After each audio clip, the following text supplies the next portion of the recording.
நான் ஒரு விவசாயி படுகின்ற துன்பங்கள், துயரங்கள், வேதனைகள் அத்தனையும் நன்கு உணர்ந்தவன். இன்றைக்கு விவசாயம் செய்து கொண்டிருக்கின்றேன். மேட்டுப்பாளையம் பகுதியிலே வேளாண் பெருமக்கள் நிறைந்த பகுதி. அந்த வேளாண் பெருமக்களுக்கு தேவையான திட்டங்களை கொண்டு வருகின்ற முதல் அரசாக அதிமுக அரசு ஆட்சியில் இருக்கும் போது செயல்படுத்தி காட்டினோம். விவசாய பம்பு செட்டுக்கு 24 மணி நேரம் மின்சாரம், மும்மனை மின்சாரம் கொடுத்தோம்.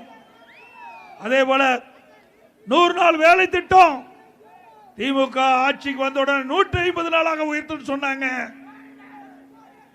அதற்கு சம்பளத்தை உயர்த்தினாங்க. இப்போ 100 நாள் வேலை திட்டம் போய் 50 நாள் வேலை திட்டம் ஆயிட்டது. இதுதான் திமுக சாதனை. மீண்டும் அண்ணா திமுக ஆட்சிக்கு வந்த பிறகு நீங்கள் எதிர்பார்ப்பதை விட கூடுதலான வேலை நாட்களை உருவாக்கி தருவோம். ஏழைகளை வாழ வைக்கின்ற கட்சி அண்ணா திமுக கட்சி. அதற்காகத்தான் பொன்மன செம்மல் புரட்சி தலைவர் எம்ஜிஆர் இந்த இயக்கத்தை தோற்றுவித்தார். அம்மா கட்டி காத்தார்கள். ஏழைகள் வாழ்வு மலர வேண்டும். அதற்காக நிறைய திட்டங்களை கொண்டு வந்த அரசாங்கம் அண்ணா திமுக அரசாங்கம்.